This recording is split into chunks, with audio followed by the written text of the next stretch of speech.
One man's dis-ease is another man's disease. We think that foods like kale, avocado, and almonds are good for everyone, but this is not so. These foods are high in oxalates. If your gut microbiome is unable to process oxalates, this can lead to kidney stones. Who knew? Another example is broccoli and Brussels sprouts.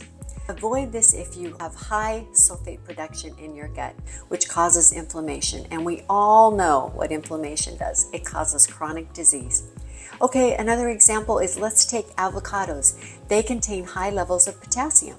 They are bad for you if you have high uric acid. This can lead to gout.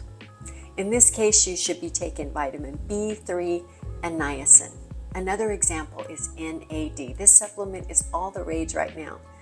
It is taglined as the longevity supplement. But in some cases, they're finding this causes an increase in the progression of cancer. It may shorten your lifespan instead of increasing it.